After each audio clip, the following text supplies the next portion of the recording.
नमस्कार. ठरलं तर मग या मालिकेच्या आजच्या भागामध्ये मी तुम्हा सगळ्यांचं अगदी मनपूर्वक स्वागत करते. आजच्या भागामध्ये सायलीने एक वाघीण म्हणून मीडियाच्या माणसांना कशी सडोतड उत्तरं दिली हे आपल्याला या भागात पाहायला मिळणार आहे. तर शेवटपर्यंत हा व्हिडिओ पाहायला अजिबातच विसरू नका. आणि हो, मेघ मराठी या यूट्यूब चॅनलवर नवीन असाल तर चॅनलला नक्कीच सबस्क्राईब करा.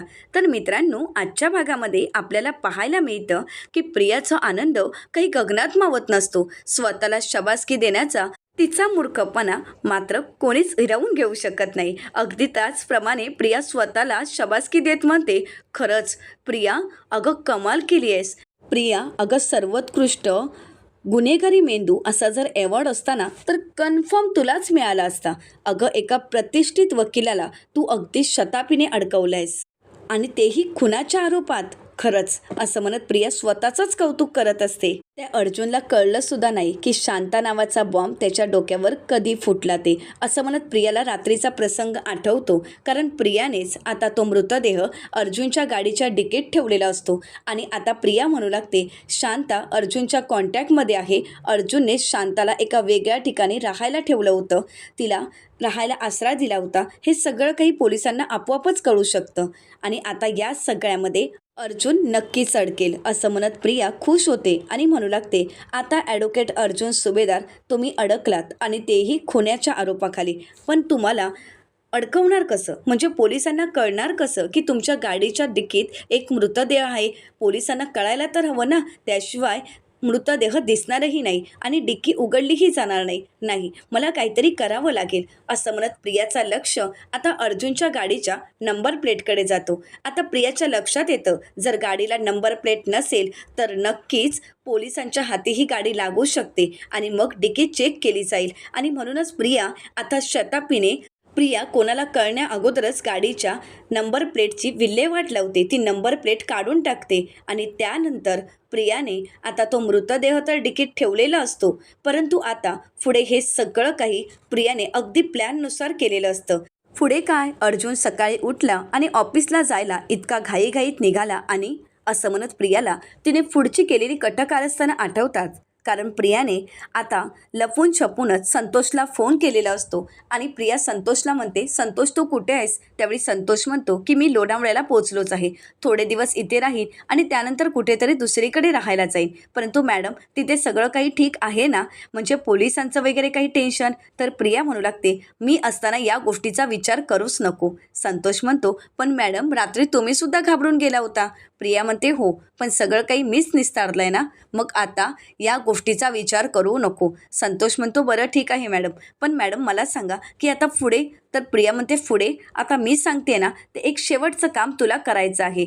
आत्ता मी रात्री एका गोष्टीचा विचार केला, म्हणजे मी रात्री सगळ्या गोष्टींचा शोध घेतला आहे. आणि ज्यावेळी सगळ्या गोष्टीचा शोध घेतला त्यावेळी एक गोष्ट कळाली की इन्स्पेक्टर सागर पाटकर नावाचे अधिकारी आहेत, त्यांना अर्जुनचा खूप राग आहे. म्हणजे 3 वर्षापूर्वी अर्जुनच्या केसबद्दल त्यांनी ज्यावेळी इन्व्हेस्टिगेशन केलं होतं त्यावेळी त्यांनी खोट्याची साथ दिली होती आणि अर्जुनमुळेच ते सस्पेंड झाले होते. आणि तेव्हा मात्र अर्जुनच्याबद्दल त्यांच्या मनात राग निर्माण झाला आहे आणि ते नक्कीच अर्जुनला अडकवण्याचा प्रयत्न करतील. त्यामुळे मी आता तुला एक नंबर पाठवतोय, तो नंबर आहे सागर पाटकर यांचा. त्या अधिकाऱ्यांना तू फोन करायचा, एक निनावी बातमी द्यायची की ॲडव्होकेट अर्जुन सुभेदार यांच्या गाडीला नंबर प्लेट नाही आहे, आणि त्यानंतर त्यांची डिकीसुद्धा उघडायला सांगायची. असं म्हणत प्रियाने आता संतोषला काम सांगितलेलं असतं. प्रिया फोन ठेवते आणि म्हणू लागते, झालं, आता या सगळ्यात माझं काम झालं. सुप्रसिद्ध वकील ॲडव्होकेट अर्जुन सुभेदार गजाआड. सुभेदार कुटुंबामध्ये सुभेदारांच्या पती पत्नीत सुरू झाली शोकांतिका. असं म्हणत प्रिया तिचा आनंद साजरा करत असते आणि म्हणू लागते, चला तन्वी सुभेदार, कामाला लागा, कारण आता या घराण्याची तुम्हीच तर मालकीण आहात. तुम्हीच बनलात या घरच्या सुनबाई. आता हे सगळं काही वैभव फक्त तुमचं आहे, या सगळ्यावर अधिकार फक्त तुमचा आहे. आता ही प्रियाची स्वप्न रंगवण्याची अगोदरपासूनची सवय ती जाणार तरी कशी? तर आता प्रियाच्या लक्षात येतं की आता काहीतरी नाटक करायला हवं. म्हणून प्रिया नाटक करत म्हणते, नाही, माझा धीर आता गजाआड झाला आहे, त्याला खुनाच्या आरोपाखाली अडकवलं आहे. आता मला थोडं दुःख तर व्यक्त करायलाच हवं ना. अर्जुन भाऊजी असं म्हणत प्रिया रडण्याचं नाटक करते आणि तिथून निघून जाते. तर दुसरीकडे आपल्याला पाहायला मिळतं चैतन्य अर्जुनला म्हणतो, अर्जुन अजूनही विचार कर, तुला बेल मिळू शकते. तर अर्जुन म्हणतो, नाही, मी एकदा सांगितलं ना की आता बेलसाठी प्रयत्न करायचे नाहीत. कारण स्वतःहून जर मी बेलसाठी प्रयत्न केले, मी जर जामिनावर स्वतःची सुटका करून घेतली, तर असं होऊ शकतं की तो खून मीच केला आहे, मी निर्दोष आहे हे जर मला सिद्ध करायचं असेल तर मला बेल मिळवून चालणार नाही. आता ही केस मला लढावीच लागणार. पहिल्या इयरिंगमध्ये जर कोर्टाने बेल दिली तर ठीक, नाहीतर मग मात्र आपल्याला प्रयत्न करावेच लागतील.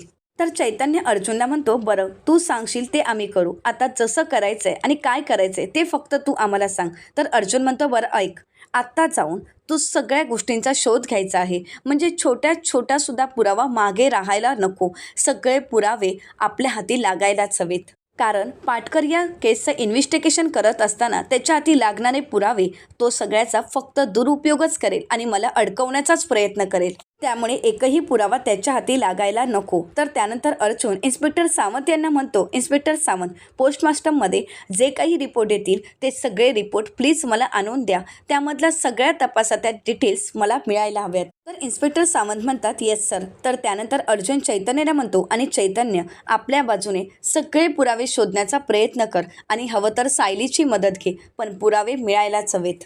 तर इन्स्पेक्टर सावंत म्हणू लागतात, अर्जुन सर तुम्ही काळजी करू नका, आमच्या बाजूने आम्ही सर्व प्रयत्न करू. तर अर्जुन म्हणतो, शांता मावशीची डेड बॉडी माझ्या गाडीत आलीच कशी? आता अर्जुन या सगळ्या गोष्टीचा विचार करत असतो. तर दुसरीकडे सुभेदारांच्या घरी आपल्याला पाहायला मिळतं कल्पनाताई खूप रडत असतात. त्या म्हणू लागतात, माझ्याच अर्जुनच्या वाट्याला दुःख का? त्याच्याच आयुष्यात ही वादळं का? माझ्या अर्जुनने कधीच कोणाचं वाईट केलं नाही, मग हे सगळं काही त्याला का सहन करावं लागतंय? असं म्हणत कल्पनाताई खूप रडत असतात. प्रतापराव म्हणू लागतात, कल्पना तू शांत हो, आपला अर्जुन निर्दोष आहे, आपल्याला माहीत आहे. आत्तापर्यंत अर्जुनने प्रत्येक वेळी न्यायाची बाजू घेतली आहे, प्रत्येक वेळी सत्याची बाजू घेतली आहे आणि कितीतरी लोकांना त्याने न्याय मिळवून दिला आहे. त्यामुळे हे अख्खं पनवेल अर्जुनच्या पाठीशी खंबीरपणे उभा आहे. अर्जुनने जे काही पुण्य कमावलंय ना, त्याचा काहीतरी नक्कीच त्याला उपयोग होईल आणि यावेळी तर नक्कीच. असं म्हणत प्रतापराव कल्पनाताईंना शांत करतात. तर आता प्रतिमा आत्या म्हणू लागतात, कल्पना तू काळजी करू नकोस, आपला अर्जुन निर्दोष आहे, आपल्या सगळ्यांनाच माहीत आहे. आणि एक गोष्ट कायम लक्षात ठेव, आपल्या सायली अर्जुनने कधीच कोणाचं वाईट केलं नाही आहे, नेहमीच त्यांनी सत्याची साथ दिली. आपली देवी आई सायली अर्जुनची नेहमीच परीक्षा घेत आली, परंतु या परीक्षेतसुद्धा आपले सायली अर्जुन नक्कीच पास होतील, मला खात्री आहे. तर अश्विन म्हणू लागतो, काळजी करू नका, ज्या हॉस्पिटलला ही डेड बॉडी गेली आहे तिथे जे डॉक्टर आहेत ते माझ्या ओळखीचे आहेत. त्यांना मी अगोदरच सांगितलं आहे की या रिपोर्टमध्ये कुठल्याही प्रकारचा फेरफार व्हायला नको, त्यामुळे दादाच्या बाबतीत काही चुकीचं घडणार नाही. अस्मिता म्हणू लागते, बरं झालं तू फोन केलास, नाहीतर अर्जुनच्या विरोधात अर्जुनला अडकवण्यासाठी खूप जण टपलेले आहेतच. आता मात्र प्रिया अस्मिताकडे पाहू लागते. तर पुढे सुमन काकू म्हणू लागतात, वहिनी तुम्ही काळजी करू नका, भाऊजी आणि सायली गेली आहेत ना पोलीस स्टेशनला, मग ते लवकरात लवकर अर्जुनला सोडवून आणतील, आपला अर्जुन नक्कीच घरी येईल. तर सुमन काकू कल्पनाताईंना धीर देत असतात. घरातील सर्वच जण कल्पनाताईंना सावरण्याचा प्रयत्न करतात.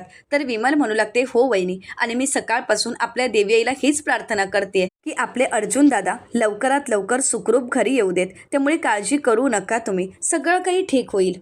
तर प्रतापराव म्हणतात, होणार होणार नक्की होणार, आपल्या अर्जुनची निर्दोष सुटका नक्की होणार. परंतु कल्पना, तोपर्यंत मात्र आपल्याला धीर खचून चालणार नाही. आपल्याला आपल्या अर्जुनच्या आणि सायलीच्या पाठीशी खंबीरपणे उभं राहायला हवं, एकजुटीने त्यांना साथ द्यायला हवी. तर आता सर्वच जण आता अर्जुन आणि सायलीचा विचार करत असतात आणि त्यांना साथ द्यायची ठरवतात. तर प्रिया मनाशीच म्हणते, करा, जितके प्रयत्न करायचे आहेत ना तितके करा, जितकं सुखाने राहायचा विचार करताय ना तितका करा, परंतु ही प्रिया काही तुम्हाला सुखाने जगू देणार नाही. आता त्यानंतर प्रिया नाटक करत म्हणते, मी सगळ्यांसाठी चहा बनवून घेऊन येते हां, आणि आता नाही म्हणू नका, कारण सकाळपासून कोणी काहीच खाल्लं नाही आहे, तुम्ही सर्वजण उपाशीच आहात. थांबा, मी तुम्हा सगळ्यांसाठी चहा बनवून घेऊन येते. परंतु कोणीच प्रियाला प्रतिसाद देत नाहीत, तिच्या बोलण्याला कोणीच उत्तर देत नाही. आता प्रिया ही गोड सगळ्यांना चांगुलपणा दाखवण्यासाठी किचनमध्ये चहा बनवायला जाणार.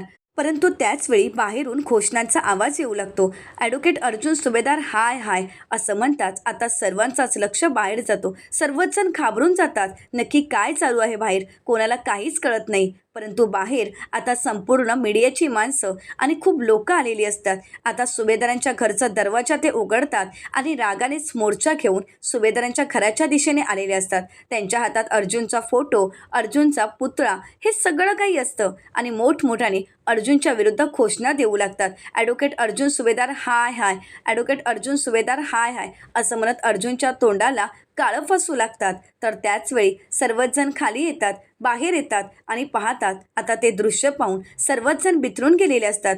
कल्पनाताई मात्र हादरून जातात. त्यांना हे सगळं पाहून खूप वाईट वाटतं, त्यांना त्रास होत असतो. तर मीडियाची माणसं प्रतापरावांना प्रश्न करत म्हणतात, प्रताप सुभेदार तुम्हाला आता आमच्या प्रश्नांची उत्तरं द्यावीच लागतील. तुम्ही आता गप्प बसू शकत नाही. तुम्हाला सगळ्या प्रश्नांची उत्तरं आता आम्हाला द्यावीच लागतील.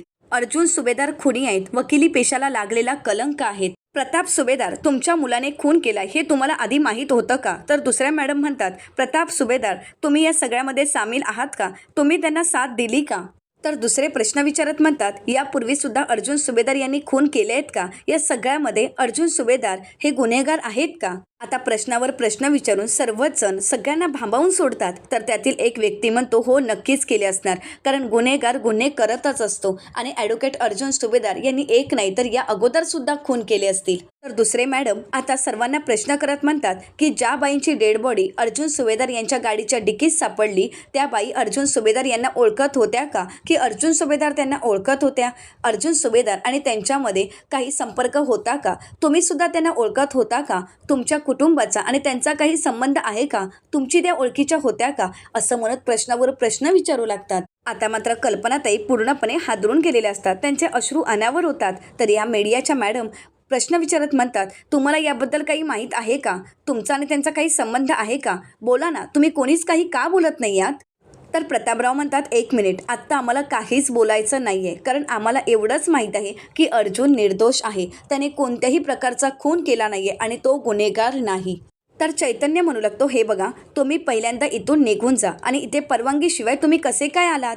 तर एक व्यक्ती अर्जुनवर आरोप करत म्हणतो, अर्जुन सुभेदार यांनी संपूर्ण पनवेलला लाज आणली आहे. आता हे ऐकून सर्वांनाच खूप वाईट वाटतं, परंतु प्रिया मात्र हसू लागते, कारण हे सगळं पाहून प्रिया मात्र खुश असते. तर त्यातील आता व्यक्ती अर्जुनच्या असणाऱ्या फोटोला काळं फासतो आणि सर्वच जण अर्जुनच्या विरोधात घोषणा देऊ लागतात. कोणताही पाठपुरावा न करता सर्वच जण अर्जुनवर आरोप करत असतात, त्याला गुन्हेगार ठरवत असतात. आता हे सगळं काही कल्पनाताईंना सहन होत नसतं. ते हात जोडत विनंती करतात, प्लीज प्लीज असं काही करू नका, माझ्या अर्जुनने काहीच केलेलं नाही आहे. तर अश्विन म्हणू लागतो, प्लीज इथून निघून जा, नाहीतर मी आत्ताच्या आता पोलिसांना बोलवेन. पण त्यातील एक व्यक्ती म्हणतो, या दोघांनीच तर आता ॲडव्होकेट अर्जुन सुभेदार यांना जन्म दिलेला आहे, मग या दोघांच्याच तोंडाला काळं फासावं लागेल, कारण यांचेच संस्कार आहेत ते. असं म्हणत त्यातील एक व्यक्ती काळं घेऊन पुढे येत असतो. आता सर्वांनाच धक्का बसतो. प्रिया तर खुश असते. आता जी व्यक्ती काळं फासण्यासाठी पुढे येते, मात्र त्याच वेळी एक वाघीण म्हणून सायली त्या ठिकाणी आलेली असते आणि लगेच त्या माणसाचा हात पकडते. इथे मात्र सर्वच जण आपले चेहरे बाजूला करतात, परंतु सायलीने मात्र सगळ्यांनाच वाचवलेलं असतं. आता ती व्यक्ती मागे येऊन पाहते तर सायली त्या ठिकाणी असते. सायलीचा तो रुद्रावतार पाहून सर्वच जण घाबरून गेलेले असतात. सायली अगदी ठामपणे आपल्या कुटुंबाच्या पाठीशी खंबीरपणे उभी असते. आता मात्र प्रियाचीही बोलती बंद होते. सायली इतकी चिडलेली असते की ती रागानेच त्या माणसाकडे पाहू लागते आणि अगोदर त्याच्या हातात असणारी ती काळी रंगाची बॉटल आपल्या हातात घेते आणि मग मात्र त्याला चांगलाच धडा शिकवते. त्याचा हात अशा प्रकारे भिरकावून देते आणि त्याला मागे करते आणि म्हणते, मागे व्हायचं. तर दुसरीकडे पोलीस स्टेशनला आपल्याला पाहायला मिळतं, अर्जुन, चैतन्य आणि इन्स्पेक्टर सावंत यांना म्हणू लागतो, एक काम करा, मी शांता मावशी आणि इथे जयेश या दोघांनाही शांता मावशींच्या घरी जायला सांगितलं होतं, परंतु त्यावेळी ते निघताना ते दोघेच होते का की अजून काही घडलं, हे सगळं काही आपल्याला शोधावं लागेल. त्यामुळे वाटेत जेवढे CCTV फुटेज सापडतील ते सगळे CCTV फुटेज चेक करा, आपल्या हाती नक्कीच काहीतरी पुरावा लागेल. तर त्याचवेळी हवालदार साहेब त्या ठिकाणी येतात आणि म्हणू लागतात, तुमची वेळ संपली आहे सर. तर आता इन्स्पेक्टर सावंत म्हणतात की हो. तर त्यानंतर अर्जुन म्हणतो, चला आपण कोर्टातच भेटू. आता सगळे पुरावे आपल्याला कोर्टातच सादर करावे लागतील असं म्हणत चैतन्य, अर्जुन आणि इन्स्पेक्टर सावंत बाहेर पडतात.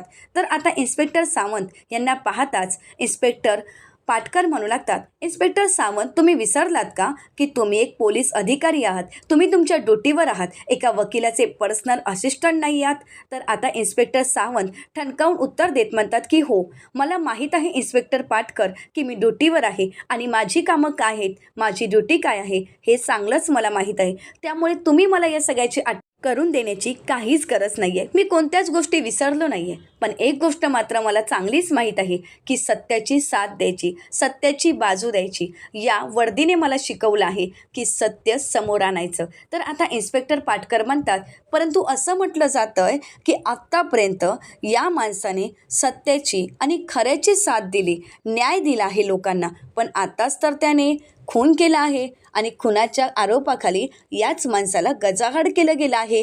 तर आता मात्र असं म्हणत इन्स्पेक्टर पाटकर अर्जुनकडे पाहू लागतात.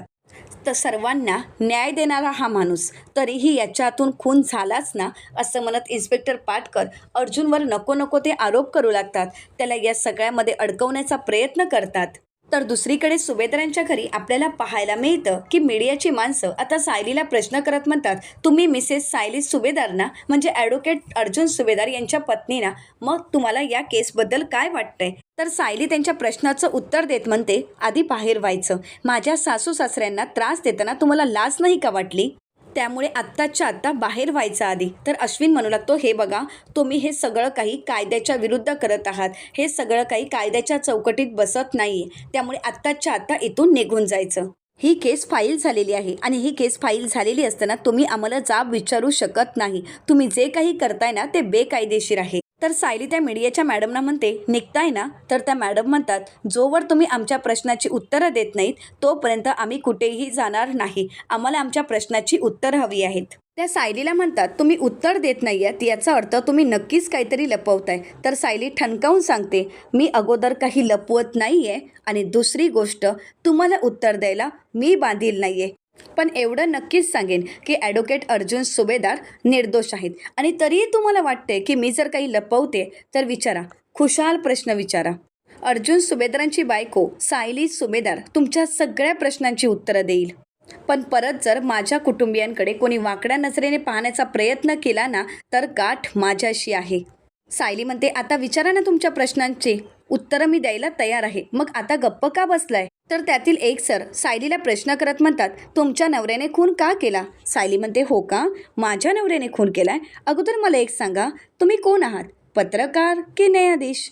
नाही म्हणजे कसं आहे ना, कोर्टात केस उभी राहण्या अगोदरच तुम्ही हे ठरवून मोकळे झालात की माझ्या नवऱ्याने खून केला आहे. एक गोष्ट लक्षात ठेवायची, एखादा माणूस गुन्हेगार आहे की नाही हे ठरवण्याचा अधिकार फक्त कोर्टाला आहे, तुम्हाला नाही. तो अधिकार तुम्हाला कोणी दिला सांगा ना? तर त्यातील एक मॅडम म्हणतात, अहो पण सुभेदारांच्या गाडीच्या डिक्कीमध्ये मृतदेह सापडलाच ना? तर सायली म्हणते, अच्छा, हा पुरावा होऊ शकतो का? म्हणजे गाडीच्या डिक्कीत जर मृतदेह सापडला तर तो पुरावा होतो, कोणत्या कलमानुसार सांगा ना? म्हणजे असं कुठलं कलम आहे की ज्यामध्ये हे सिद्ध होतं की एखादा मृतदेह सापडला तर तो खून त्याच व्यक्तीने केला आहे? सांगा, आहे का प्रश्नाचं उत्तर? ॲडव्होकेट अर्जुन सुभेदार निर्दोष आहेत आणि त्याचे पुरावे आम्ही कोर्टात सादर करूच. परंतु तुम्हाला या सगळ्यामध्ये पडायची काहीच गरज नाही आहे, कारण तुम्ही जे करताय ना ते चुकीचं आहे.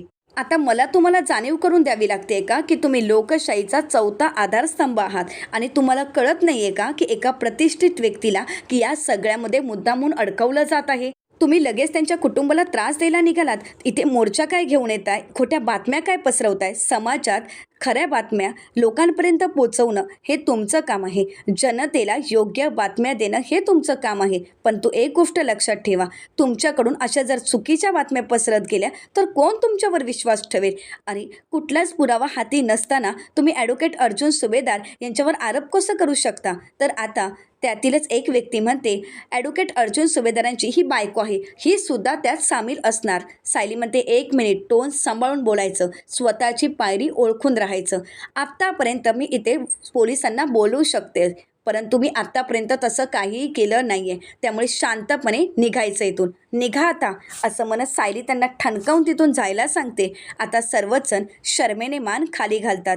तर आता एकाच्या हातात अर्जुनचा फोटो असतो. आता सायली लगेच पुढे जाते, तो फोटो आपल्या हातात घेते आणि त्या फोटोवरची धूळ साफ करते आणि म्हणू लागते, आता फक्त या फोटोवरची धूळ साफ केली आहे, आता एक दिवस माझ्या नवऱ्याच्या नावावर लागलेला कलंकाचा डाग आणि ती धूळसुद्धा मी साफ करेन. त्यामुळे या सगळ्यात तुम्हाला पडायची काही गरज नाही आहे, कारण मला माहीत आहे माझा नवरा निर्दोष आहे. आत्तापर्यंत ॲडव्होकेट अर्जुन सुभेदार यांनी न्यायाची साथ दिली आहे. आत्तापर्यंत कितीतरी लोकांना त्यांनी न्याय मिळवून दिला आहे. त्यामुळे माझी खात्री आहे ते निर्दोष आहेत आणि मी त्यांना सोडवेन, आणि तेही पुराव्यांसहित. चला आता इथून निघायचं. तर दुसरीकडे आता इन्स्पेक्टर पाटकर अर्जुनच्या समोर जातात आणि म्हणू लागतात, आता तू कितीही हातपाय हलवलेस ना तरीसुद्धा तुझी सुटका होणार नाही. आता एकदा का या खुनामध्ये तू अडकलास की मग मात्र तुझी सनदही जाईल. कारण तुला तर चांगलंच माहीत आहे, एका हिअरिंगमध्ये तू सिद्ध करू शकला नाहीस की तू खुनी नाही आहेस, तू गुन्हेगार नाहीस, तर मग तुझी सनद कायमची जाईल. आणि सनद नाही त्याला काय म्हणतात, वकील नाही, म्हणजे तू वकीलही नाही, असं म्हणत आता इन्स्पेक्टर पाटकर खुश होतात. आता मात्र अर्जुनला खूप राग आलेला असतो. तर चैतन्य इन्स्पेक्टर पाटकर यांना म्हणतो, परंतु इन्स्पेक्टर पाटकर त्याची काळजी तुम्ही नका करू, कारण कसं आहे ना, तुम्ही तुमचं काम करा, पण मला नाही वाटत की तुम्ही तुमचं काम तरी नीट करत असाल. तर आता इन्स्पेक्टर पाटकर चैतन्याला म्हणतात, काय झालं, राग आला का, येऊ देत ना, पण त्याचा काहीच उपयोग नाही आहे, उपयोग शून्य, असं म्हणत इन्स्पेक्टर पाटकर हसू लागतात आणि म्हणू लागतात, आता तू माझ्या चौकटीत आहेस, या इन्स्पेक्टर पाटकरच्या हाताशी आहेस. आत्तापर्यंत काळा कोट घालून कोर्टात अगदी रुबाबदारमध्ये जाणारा ॲडव्होकेट अर्जुन सुभेदार आता माझ्या कस्टडीत आहे, आणि आता तू कितीही हातपाय हलवलेस तरी मी तुझी सुटका होऊ देणार नाही. आता मी तुला अडकवणार, तू कितीही प्रयत्न कर, असं म्हणत इन्स्पेक्टर पाटकर हसतात आणि हवालदार साहेबांना आवाज देत म्हणतात, हवालदार हा बाहेर असाच का फिरतोय, आत्ताच्या आत्ता त्याला आत टाका, असं म्हणत ते निघून जातात. तर दुसरीकडे पाहायला मिळतं प्रतापराव आता मीडियाच्या माणसांना म्हणतात, मिळाली ना, तुमच्या सगळ्या प्रश्नांची उत्तरं मिळाली असतील ना. अरे एखादा व्यक्ती जर गुन्हेगार म्हणून सिद्धच झाला नाही तर त्या व्यक्तीवर आरोप करण्याचा अधिकार तुम्हाला कोणी दिलाय. आम्हाला त्रास देताना तुम्हाला जरासुद्धा काही वाटलं नाही का, स्वतःच्या स्वार्थासाठी इथे येऊन तुम्ही त्यांच्या कुटुंबाला त्रास देताय. अश्विन म्हणू लागतो, कोणाला काहीही बोलू देत, परंतु आम्ही आमच्या दादाच्या खंबीरपणे पाठीशी उभे आहोत. आम्हाला माहीत आहे आमच्या दादाने कोणत्याही प्रकारचा खून केला नाही, तो निर्दोष आहे आणि तो निर्दोषच सुटेल, असं म्हणत आता सर्वच जण अर्जुनच्या पाठीशी खंबीरपणे उभे असतात. तर आता अस्मिता म्हणू लागते, काय झालंय, तुम्ही तोंड काय बघताय, निघा इथून, असं म्हणत अस्मितासुद्धा खूप चिडलेली असते. तर त्यानंतर प्रतापराव म्हणू लागतात, आणि हो, आत्तापर्यंत तुम्ही आम्हाला त्रास दिला, परंतु यापुढे सायलीला जरी त्रास देण्याचा प्रयत्न केलास ना तर याद राखा, यामध्ये सायलीला कुठल्याही प्रकारचा त्रास व्हायला नको. कारण आता तुम्हाला कळालं असेल, एक बायको ज्यावेळी वाघीण बनते त्यावेळी काय होऊ शकतं याचा तुम्ही अनुभव घेतलाच असेल, याचा प्रत्यय आलाच असेल. त्यामुळे यापुढे लक्षात ठेवायचं, गाठ या सुभेदार कुटुंबाची आहे. तर सायली म्हणते, काय झालं, अजूनही निघायचं नाही आहे का. तर आता मात्र सर्वच जण एकजुटीने एकमेकांचा हात हातात घेतात. त्यावेळी प्रिया लगेच पुढे येते आणि प्रतिमा आत्या आणि सुमन काकू यांचा हात पकडते. सर्वच जण एकजुटीने सायलीची संरक्षण भिंत म्हणून उभी असतात. आणि आता सायली रागानेच एका व्यक्तीकडे पाहते. त्यावेळी त्याच्या हातात असणारा अर्जुनचा फोटो तो लगेच आपण स्वतःहून पुसतो आणि सर्वच जण मोर्चा तिथेच थांबवतात. सुभेदारांची एकजूट या सगळ्यांवर भारी पडलेली असते आणि सगळ्यांना कळालेलं असतं की ॲडव्होकेट अर्जुन सुभेदार यांची यात काहीच चूक नाही, खरं तर ते निर्दोष आहेत. आणि आता मात्र सर्वजण शर्मेने मान खाली घालतात आणि तिथून निघून जातात. तर येणाऱ्या पुढील भागामध्ये आपल्याला पाहायला मिळतं की आता अर्जुन इन्स्पेक्टर पाटकर यांना म्हणतो की आपल्या न्यायदेवतेने सांगितलेलं आहे की प्रत्येक व्यक्तीला न्याय हा मिळतो आणि मी निर्दोष आहे आणि मला न्याय मिळणारच, मी कुठलाही खून केला नाही. तर इन्स्पेक्टर पाटकर चिडतात आणि म्हणू लागतात, तू खून केलायस, तू निर्दोष नाहीस. तर दुसरीकडे कल्पनाताई सायलीला म्हणतात, सायली अर्जुनने काही खाल्लं असेल का. तर सायली म्हणते, आई त्याचा विचार तुम्ही नका करू आणि उद्या हे स्वतःची केस स्वतःच लढणार आहेत. तर दुसरीकडे अर्जुनकडे हाती काहीच नसतं, परंतु खडू घेऊन आता अर्जुनने फरशीवर मात्र सगळे डिटेल्स लिहून काढलेले असतात. अर्जुन म्हणू लागतो, ज्यावेळी जयेश आणि शांता मावशी घरी जायला निघाल्यात त्यावेळी आम्ही आईस्क्रीम पार्लरमध्ये आईस्क्रीम खात होतो. आम्ही आईस्क्रीम खाण्यासाठी घराबाहेर पडलो. मग त्यावेळी प्रिया कुठे होती आणि शांता मावशीचा खून कसा झाला, हे सगळं काही काय कोड आहे. आता अर्जुन या सगळ्या कोड्याचं उत्तर शोधण्याचा प्रयत्न करतो. आता अर्जुनला हे कोडं सोडवणं सोपं जाईल का, अर्जुन यामध्ये निर्दोष सुटेल का, हे पाहणं अतिशय रंजक ठरणार आहे. मित्रांनो, अशाच मालिकांचे नवनवीन अपडेट पाहण्यासाठी चॅनलला नक्कीच सबस्क्राईब करा. आजचा व्हिडिओ तुम्हाला कसा वाटला हे कमेंट करून नक्कीच कळवा. व्हिडिओ आवडल्यास व्हिडिओला लाईक करायलाही विसरू नका.